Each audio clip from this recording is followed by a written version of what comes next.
Mais uma vez, seja muito bem-vindo. Nós estamos ao vivo. Agora são 15 horas e 20 minutos pontualmente pelo horário de Brasília. Eu sou o Kleber Werneck e a partir de agora você confere comigo as notícias do Brasil e do mundo nesta edição da tarde do Redação HIT. E olha só, a polícia realiza hoje uma mega operação na região da Cracolândia, no centro de São Paulo. O objetivo é combater milícias que atuam no local e seriam chefiadas por guardas municipais e também pelo PCC. Desde cedo, mais de 1.000 agentes públicos saíram às ruas para a mega operação Salus et Dignitas, que significa saúde e dignidade em latim. A ação liderada pelo Grupo de Atuação Especial de Repressão ao Crime Organizado de São Paulo tem a participação das polícias Militar, Civil Federal e Rodoviária Federal.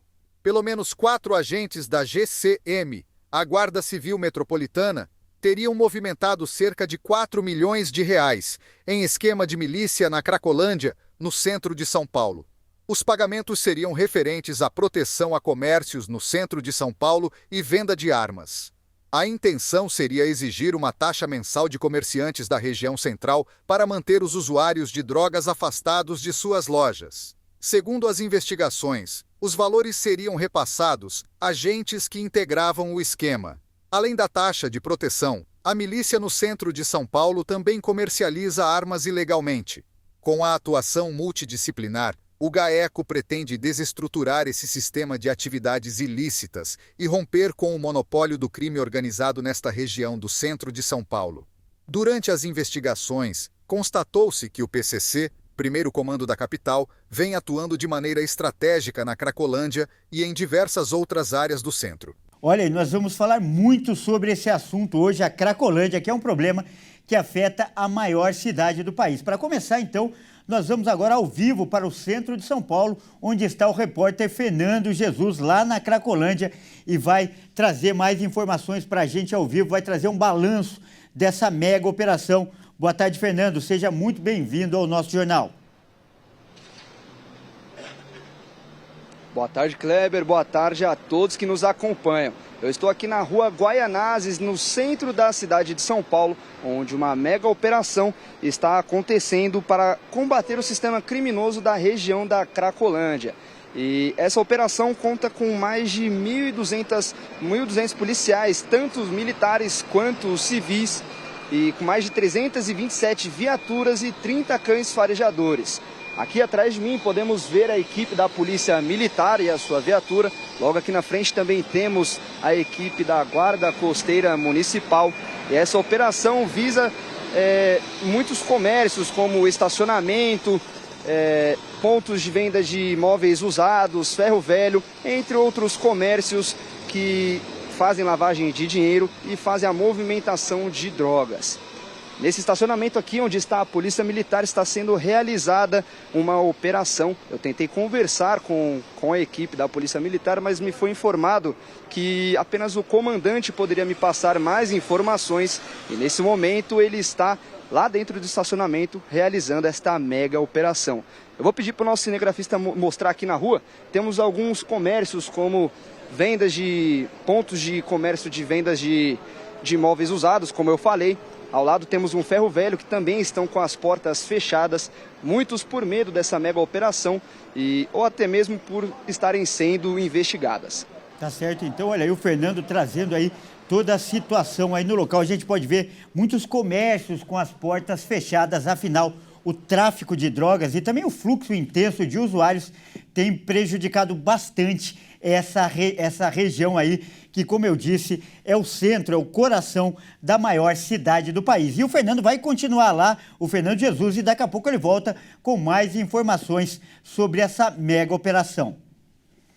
E olha só, para falar mais sobre esse assunto, nós vamos conversar agora com alguém que conhece essa realidade de perto, vive ali na Cracolândia. Nós vamos conversar aí com o nosso convidado, ele é representante aí de uma associação ali no centro de São Paulo, é o Charles Souza. Ele é presidente da Associação Geral do Centro de São Paulo. Boa tarde, Charles. Primeiro, seja muito bem-vindo ao nosso jornal. Um grande prazer recebê-lo aqui. Boa tarde, Kleber. O prazer é nosso pelo trabalho excelente aí de vocês e da imprensa. E, Charles, primeiro, então, eu peço para as pessoas que não te conhecem, não conhecem a sua associação, que você explique, né, o trabalho dessa associação que você representa. Ela foi criada em 2022 justamente por causa do problema da Cracolândia. Conta mais para a gente, por favor. Na verdade, a gente começou a atuação com o movimento Crack Não Solução em 2021. Já era uma prospecção da fundação da Associação Geral do Centro e em 2022 ela foi fundada oficialmente. E a atuação de toda a diretoria e dos membros da associação junto comigo foi sempre no sentido de dar voz à população que mora aí no centro, que nunca teve, né, essa voz. Só quem tinha voz eram os adictos, usuários de drogas e algumas personalidades que manter esse caos aí. Enquanto a população que trabalha, que mora aí, não era ouvido. Então a associação ela nasce com esse propósito de ser um contraponto e dar voz a essa comunidade. E aí a gente começou com esse trabalho, né, de denúncia há 2 anos e meio atrás, né, denunciando essas mazelas e denunciando esses possíveis crimes aí que aconteciam baseado nas denúncias dos moradores e trabalhadores e comerciantes da região. Muitas vezes fomos tirados aí de louco, né, de fofoqueiro, de mentiroso, porque a gente falava e as pessoas não acreditavam, os poderes não acreditavam muito naquilo que a gente denunciava. E hoje está aí a constatação, né, Kleber? O envolvimento de agentes públicos, infelizmente pessoas da segurança, porém se o GAECO for muito mais a fundo aí, vai ter grandes personalidades políticas e entre outros chefes do crime organizado aí, fortemente atuando na região, porque é uma região rica, tanto para esconder armamentos quanto drogas e até refinaria de drogas, que é as chamadas cozinhas, né? Já estouraram algumas, tem muitas outras. E eu estou muito otimista porque esse trabalho de hoje aí das forças policiais e do Estado, né, em conjunto, é fruto dessas denúncias que a gente vem fazendo ao longo desses 2 anos e meio e que finalmente está gerando frutos, porque não adianta só combater o usuário, né? O usuário ele tem que ser tratado, tem que dar dignidade para esse usuário, que ele é um viciado, ele é um doente, mas a gente precisa ir no foco. E o foco é o crime organizado, é as milícias que querem a permanência desse caos, porque todo mundo ganha. Ganha o crime organizado com o tráfico de drogas e ganha as milícias vendendo aí segurança, entre outros serviços na região. E Charles, você falou aí das pessoas ou das partes que ganham. E quem perde, com certeza, são os comerciantes e os moradores. Então eu pergunto, você que conhece bem essa realidade, dá para medir em números ou em valores o prejuízo que a existência da Cracolândia causa para o centro de São Paulo? Olha, eu não me lembro exatamente os dados. Eu sei que há uns meses atrás eram mais de 20 mil empregos perdidos, mais de 3 mil lojas a 4 mil lojas fechadas. Nós temos um déficit no valor de imóveis aí grande, aluguel, valores de aluguel, de locação. Então, assim, é um déficit bilionário. Enquanto alguns lados ganham bilhões de reais com essa realidade aí, né, com esse caos, com essa mazela, a população e os cofres públicos perdem bilhões, né, entre impostos, entre investimento, entre emprego para as pessoas. Tem pessoas que não querem, eu sou empresário aí da região e está muito difícil contratar funcionário porque as pessoas não querem trabalhar na região, para você ter ideia. Elas precisam do emprego, elas precisam manter suas famílias, mas elas quando se deparam que trabalhar na região, elas recusam, elas não querem. Então o prejuízo eu acho que é muito bilionário aí para toda a cidade de São Paulo. E eu espero que esse passo de hoje seja um passo contínuo, né? Que tanto o Ministério Público, que tem nos ajudado muito com as denúncias, aí o novo Procurador-Geral do Estado, o Dr. Paulo, o Vice-Procurador, Dr. Roberto, então assim, que tem dado ouvido à população, né? Nós formamos aí um grupo de mais de 240 síndicos da região que denunciam, falam que eles veem nas suas câmeras, na frente dos seus prédios, né? Tivemos aí reuniões com o vice-governador governador Felício Ramute, com prefeitura, com subprefeito, né? A gente vê uma grande inclinação do governo do estado em atender e resolver o problema. Infelizmente, a prefeitura, eu vejo uma morosidade muito grande com relação a resolver os problemas, né, e fiscalizar, porque aí nós denunciamos bares que ficam 24 horas funcionando, que são biqueiras, na verdade. Primeiro que eles não deveriam nem estar funcionando após a meia-noite, né? E a subprefeitura não toma nenhuma atitude com relação a isso. Infelizmente, a gente tem um relatório já desde 2021 enviado sobre vários, 2022 reforçamos, 2023, 2024 reforçamos e nada tem sido feito fiscalização atuante. Eu espero que o prefeito que está em campanha, ele faça aí uma forte operação de ação nesses estabelecimentos. A maioria deles são biqueiras, são lugares que vendem drogas e não são bares e estão camuflados ali e a prefeitura precisa fazer essa fiscalização, né, porque é necessário. As pessoas não dormem, as pessoas não têm paz de espírito, não têm sossego. A gente tem um alto índice de pessoas com depressão, né, com forte depressão por conta de tudo isso que está acontecendo no centro da cidade. Então eu espero que o passo de hoje seja um passo realmente vitorioso aí para a solução e para a população, para a nossa comunidade que vive aí esse caos. Tá certo, então nós também, esse é o nosso desejo, Charles. Eu agradeço mais uma vez aí pela sua participação. Nós acabamos de conversar com o Charles Souza, ele que é presidente da Associação Geral do Centro de São Paulo. Muito obrigado, Charles. Muito obrigado a vocês, um forte abraço. Olha só, e não é só em São Paulo que tem operação. No Rio de Janeiro também está tendo operação e daqui a pouco a gente vai falar mais sobre isso. Mas agora a gente vai dar um tempo nessas informações e vamos trazer, né, os vídeos que viralizaram na internet hoje, os vídeos que são destaque aí nas redes sociais nessa terça-feira. Olha só, e vamos começar com esse vídeo impressionante, olha só. Para escapar de um assalto em um posto de gasolina, olha só o que um homem fez. Ele pegou ali a mangueira ali da bomba, a mangueira de combustível e jogou nos criminosos. Vamos ver o que aconteceu? Imagens de segurança de um posto de gasolina flagrarão o momento de uma tentativa de assalto. O homem está abastecendo o seu veículo quando uma van branca encosta próximo do carro. 3 assaltantes saem da van e o homem reage à situação molhando os bandidos com gasolina. Os bandidos ficam desesperados. Um deles escorrega e cai ao tentar entrar na van. A situação termina com os assaltantes encharcados fugindo do local. Que curioso, né? Quem diria que ali uma mangueira e a gasolina ia virar uma arma eficaz para botar eles para correr, os criminosos para correr, mas a gente sempre reforça o alerta. Em caso de assalto, não reaja, isso não é recomendável.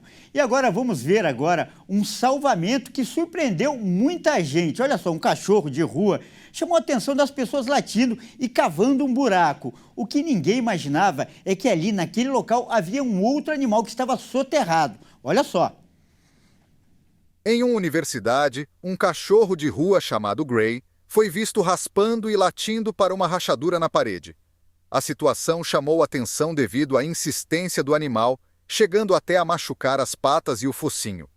Algumas pessoas resolveram ver o que aconteceu e começaram a ajudar a escavar, quando escutam um miado de uma gato. O ninho do gato tinha desabado devido a fortes chuvas e ele acabou ficando preso, e Gray estava tentando salvá-lo. O filhote conseguiu ser resgatado mordendo um pedaço de madeira para ser puxado para fora dos escombros. Graças à insistência de Gray, uma vida foi salva. Um verdadeiro herói.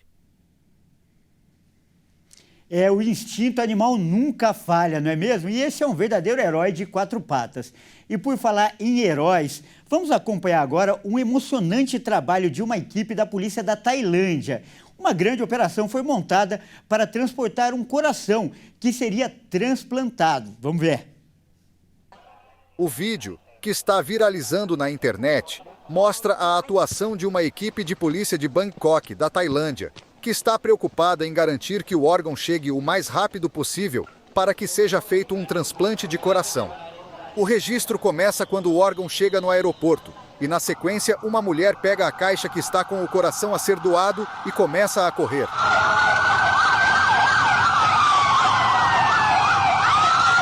E para que tudo ocorra da melhor maneira possível, a polícia acompanha para garantir a segurança e para que o órgão seja entregue ao hospital. Tudo acontece muito rápido e com muita competência, mostrando que quando se fala de uma vida, vale a pena todo o esforço.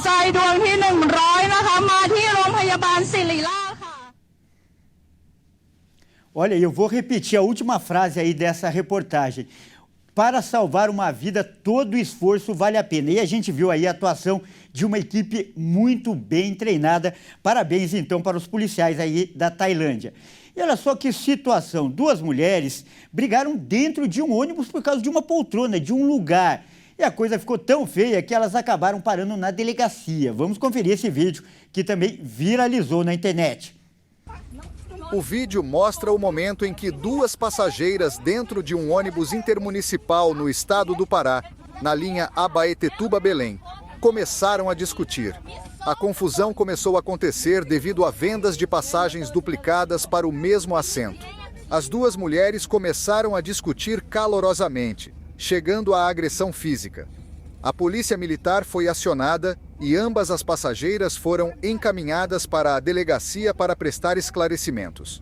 O incidente levantou questões sobre a organização e o controle na venda de passagens da linha de ônibus. Olha só, que vexame, não é mesmo? Brigar por uma coisa tão insignificante, um lugar de ônibus. Realmente, em situações como essa, uma das 2 pessoas tem que ter a cabeça fria, tem que ser mais madura e ceder para não acabar num vexame como esse, acabar até na delegacia, porque não vale a pena. Olha, a gente viu agora há pouco, né, na abertura do nosso jornal, a operação na Cracolândia. E como eu disse, não é só em São Paulo que acontece operação policial. No Rio de Janeiro, uma ação da Polícia Civil prendeu, né, um dos chefes da milícia que atua na Baixada Fluminense. Mas quem traz mais detalhes para a gente é o repórter Anderson Nascimento, ele que vai aparecer agora ao vivo no nosso jornal. Boa tarde, Anderson. Seja bem-vindo e traga mais informações aí para a gente dessa outra operação que aconteceu ontem no Rio de Janeiro. Boa tarde, Kleber, e boa tarde para você que nos acompanha. A operação de ontem da Polícia Civil aqui no Rio de Janeiro também conseguiu dar um passo a mais no enfraquecimento da milícia que opera em Seropédica. O Anderson de Amorim Araújo Júnior, mais conhecido como Bigode. Ele foi preso enquanto saía da comunidade Complexo da Maré. O Anderson, estava saindo e a Polícia Civil conseguiu capturá-lo. Olha, o Kleber, durante a operação da polícia em Seropédica, na Baixada Fluminense, o criminoso foi capturado quando deixava a comunidade. A justiça já tinha expedido 2 mandados de prisão contra Anderson. Um deles se refere ao confronto que resultou na morte do universitário Bernardo Paraíso, de 25 anos, que morreu ao ser atingido por uma bala perdida no complexo. Bigode também tem ligações com traficantes do 3º Comando Puro, o TCP, e também é apontado como um dos homens de confiança de Jefferson Araújo dos Santos, o Chica, que chefiava o grupo criminoso em parte da Seropédica até ser preso no dia 29 de abril deste ano. Kleber, segundo a polícia, esta facção fornece homens e armas para grupos criminosos paramilitares. E, em troca, eles ganham a liberdade para a atuação e comercialização de vendas no local. Além de Anderson de Amorim, outro integrante da milícia também foi preso, o Brian Leonardo Soares dos Santos. Outros 2 criminosos foram mortos durante o confronto. E, segundo a polícia, essa prisão de Anderson de Amorim é um significado importante de enfraquecimento para a milícia que atua no local. É lamentável vermos como essa atuação de criminosos cresceu ao longo do tempo. Como você mostrou em São Paulo, também, infelizmente, atua uma grande força criminosa. Mas, por sorte, a Polícia Civil do Rio e aí em São Paulo vem atuando para tentar suprimir, acabar e esgotar essa força que tem atuado contra a nossa sociedade, o comércio local, a segurança e a vida de muitas pessoas. Kleber. é com você. Tá certo, Anderson, muito obrigado aí pelas informações. E olha só, o Anderson falou muito bem, descreveu muito bem essa organização criminosa. De um lado, alguns bandidos, né, que vendem armas e também oferecem segurança. Do outro, aqueles que fazem tráfico e no meio de tudo isso fica a população. Felizmente, a polícia também está lá atuando e conseguiu prender pelo menos aí um líder, um a menos nas ruas para participar desse esquema. Então vamos voltar ao centro de São Paulo para atualizar as informações da mega operação que acontece hoje na Cracolândia. O repórter Fernando Jesus está lá no local, nós vamos ver ele aqui e vai trazer mais informações sobre essa operação. Eu volto com você, Fernando.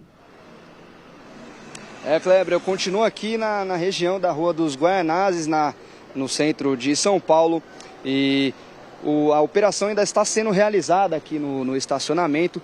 A equipe do Batalhão de Ações Especiais da Polícia está aqui fazendo a segurança do local.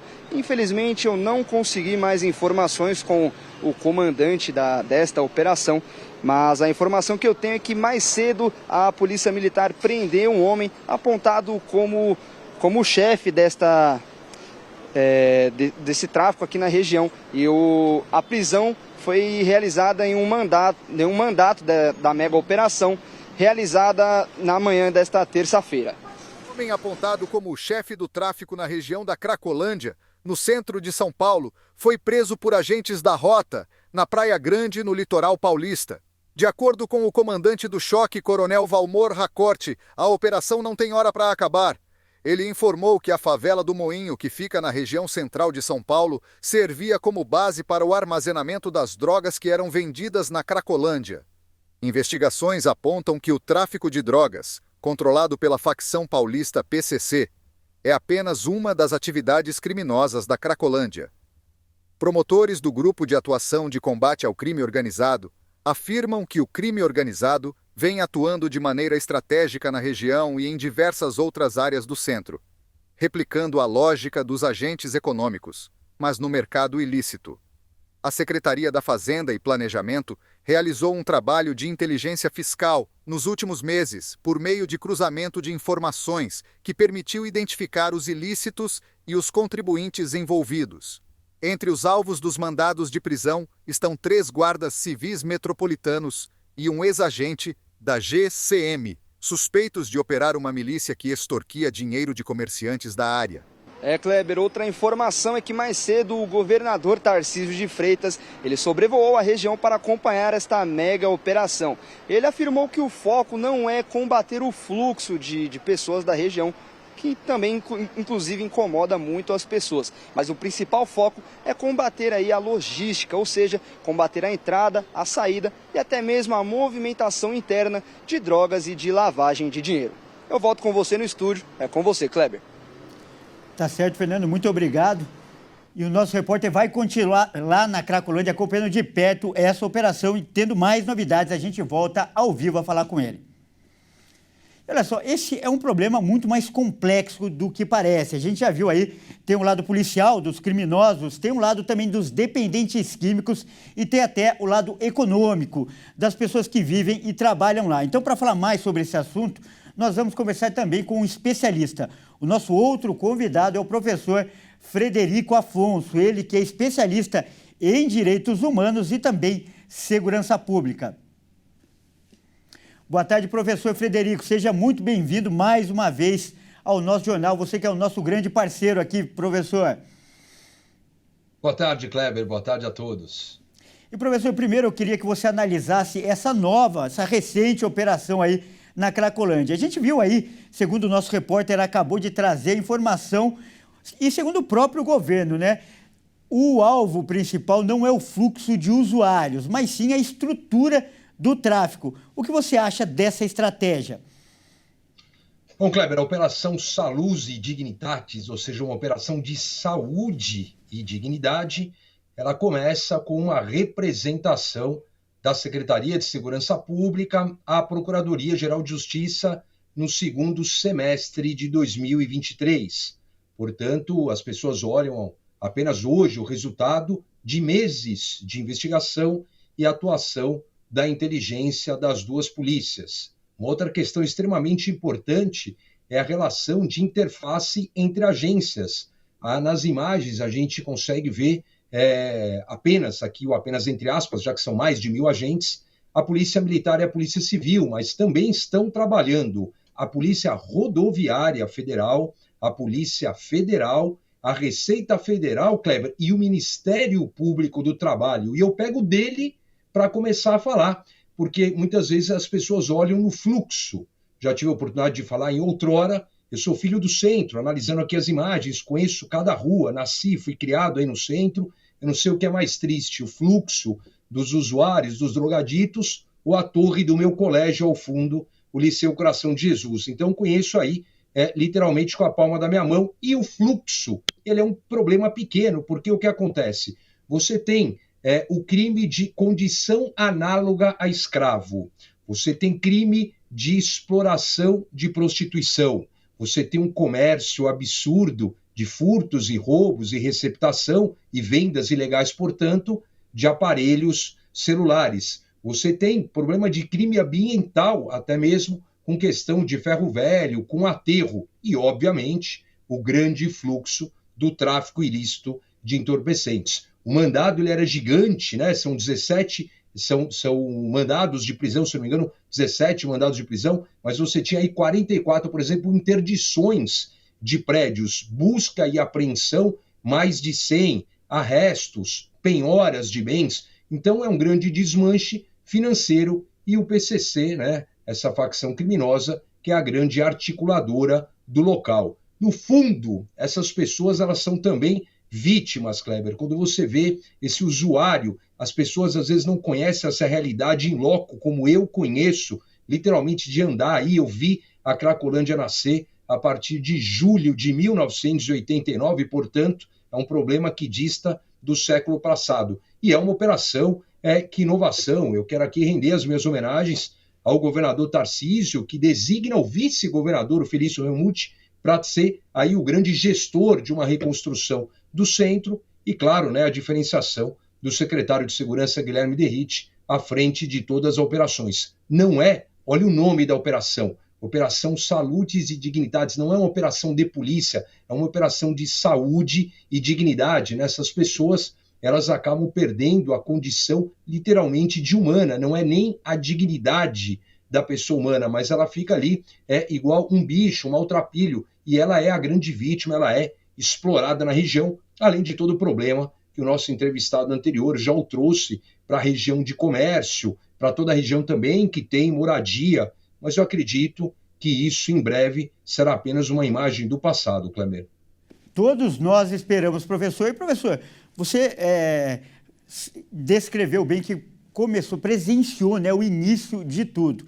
Essa é uma luta de muitos anos das autoridades, dos comerciantes e também dos moradores. Por que, na sua avaliação, é tão difícil acabar com a Cracolândia? Qual é a sua opinião?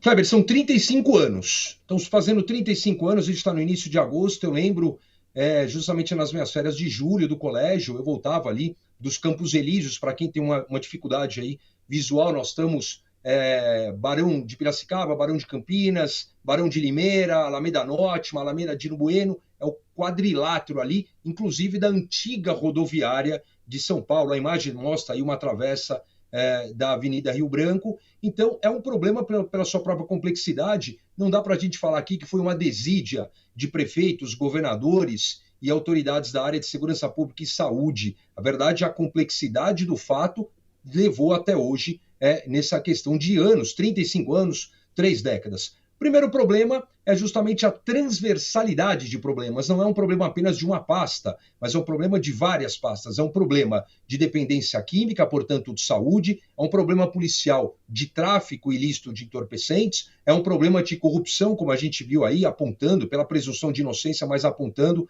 a possível participação de 3 agentes da Guarda Civil Metropolitana, cujo quartel deles ali, o centro de operações dele, é próximo, a questão de 1 a 2 quadras desse fluxo de pessoas que a imagem mostra. Você tem que ter uma interface, um diálogo muito forte entre o poder público municipal e estadual. Então, a complexidade do problema faz uma complexidade de agentes envolvidos, mas eu acredito que agora há uma união de desígnios para resolver isso, Kleber. Tá certo, então, nós acabamos de conversar com o professor Frederico Afonso, ele que é especialista em direitos humanos e também em segurança pública. Professor, mais uma vez, muito obrigado pela sua participação e por essa explicação aí tão precisa. Obrigado, Kleber, por um centro melhor. Um abraço.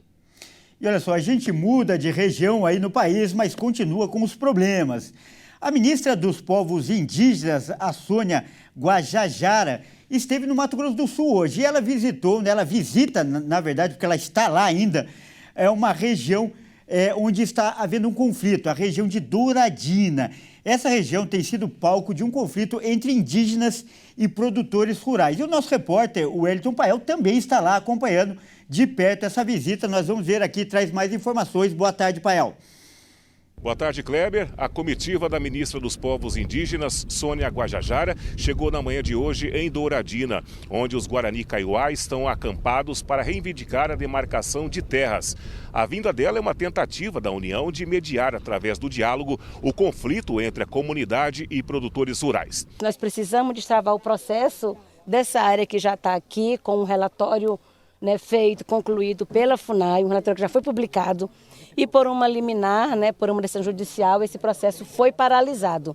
Então nós queremos agora voltar e dar esse encaminhamento a destravar esse processo que se encontra parado por uma decisão judicial. Nós queremos aqui também escutar os povos para que eles tragam para nós os principais anseios e vamos levar tanto para o governo federal quanto para o Supremo Tribunal Federal, o Judiciário, para que juntos a gente possa dar uma celeridade a esses processos, porque não é possível mais ficar convivendo com esses conflitos diariamente, com esses riscos de morte diariamente e as pessoas ficarem nessa situação de insegurança permanente.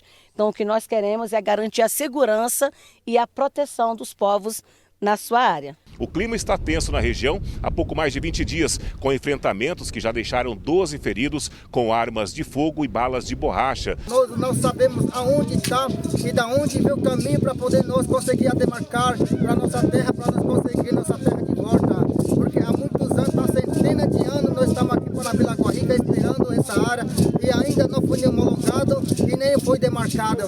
Os indígenas alegam que são donos ancestrais da área, que chamam de Panambi-Lagoa-Rica. Já os produtores rurais dizem que são os donos legais da propriedade porque têm a titulação. Autoridades e representantes, tanto de indígenas quanto de produtores, têm se reunido para tentar negociações, inclusive com a proposta de permuta de áreas tituladas para produtores. Mas, como paralelo a isso, o caso tramita na Justiça e até o momento não há um consenso. Os fazendeiros chegaram a conseguir um mandado de reintegração de posse expedido pela Justiça no dia 24 de julho, mas a decisão foi suspensa ontem por uma determinação do TRF3, o Tribunal Regional Federal da Terceira Região. Essa suspensão é temporária até que a Justiça Federal de Dourados ouça a FUNAI, cumprindo o que determina o artigo 63 do Estatuto do Índio. Na decisão do tribunal, ainda fica definido que seja reservada uma porção de terra para a permanência da comunidade indígena, com espaço adequado ao número de pessoas e de preferência isolada do restante da propriedade invadida, até que haja uma nova determinação judicial. Já os Guarani Kaiowá, ficou definido que liberem acesso da propriedade aos produtores rurais e terceiros que venham a explorar a parte remanescente do imóvel, se abstendo inclusive de atos agressivos, sob multa diária de R$1.000. A área total reivindicada pela comunidade é de 12 mil hectares, que chegaram a ser reconhecidos em 2011 pelo governo federal em estudos para demarcação. Mas uma série de ações da Justiça paralisaram o andamento do processo, que definiria para quem as áreas seriam entregues de forma definitiva. É com você, Kleber. Muito obrigado. A gente viu aí a cobertura completa aí do Wellington Pael. E aqui você já viu, São Paulo, Rio de Janeiro e agora Mato Grosso do Sul. Na edição da tarde do Redação HIT, a gente traz um jornalismo dinâmico para você.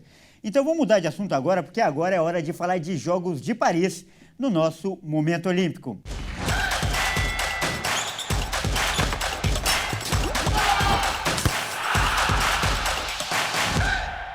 Olha, nós começamos falando de canoagem de velocidade e skate. Isaquias Queiroz e Jack Goodman avançaram para a semifinal da canoagem e vão aí disputar medalha. Já na categoria parque do skate, Dora Varela deu um show, mas infelizmente não conseguiu medalha. Vamos ver. A dupla formada pelo medalhista Isaquias Queiroz e Jack Goodman estreou muito bem nos Jogos Olímpicos de Paris. Os dois garantiram a vaga na semifinal da categoria C2 500 metros de canoagem velocidade, vencendo a sua bateria nas quartas de final com um tempo de 1 minuto, 38 segundos e 75 décimos. Os brasileiros vão disputar a semifinal na próxima quinta-feira. Na véspera, Isaquias volta a competir nas eliminatórias C1 1000 metros, categoria onde conquistou o ouro em Tóquio. Isaquias é uma das grandes esperanças de medalha do Brasil e, caso suba no pódio nas categorias que está disputando, se iguala a Rebeca Andrade como maior medalhista do país na história dos Jogos. Já na final do skate park, Dora Varela não subiu no pódio por décimos. A brasileira tirou 89,14 em sua melhor volta na final e terminou na quarta colocação. A medalha de ouro foi para a australiana Arisa Trill, que fez 93,18. A japonesa Kokona Hikari ficou com a prata, com 92,63, enquanto a britânica Sky Brown fechou o pódio com 92,31. Apesar de ter ficado sem medalha, Dora já fez história para o Brasil após ser a primeira brasileira a se classificar para a final do skate park e a melhor colocação, com o 4º lugar. Olha, e além desses resultados aí que a gente acabou de ver, o Brasil ainda tem mais compromissos hoje, mais decisões valendo classificação. Vamos ver? Olha só, às 16 horas, a Seleção Brasileira de Futebol Feminino entra em campo para enfrentar a Espanha daqui a pouco. As duas seleções se encontram novamente nessa edição dos Jogos. E da última vez deu Espanha por 2-0. Jogo, aliás, que a Marta foi expulsa e a Marta que não vai jogar, pois tomou o gancho de 2 jogos por causa dessa expulsão. Às 16h30, o basquete masculino do Brasil entra em quadra para enfrentar o Dream Team dos Estados Unidos. Os americanos, como todo mundo sabe, contam com as maiores estrelas do basquete mundial. Mas o time do Brasil também está forte e é esperado um bom jogo entre as equipes. No mesmo horário, a seleção brasileira feminina de handebol também vai à quadra contra a Noruega em busca de uma classificação inédita para a semifinal. Nós vamos então torcer pelo Brasil por essas equipes. Bom, é isso aí, essa edição fica por aqui, eu agradeço demais pela sua companhia e se lembre, né, que daqui a pouco, às 18h30, eu volto com mais notícias para você. Então, uma ótima tarde e até mais.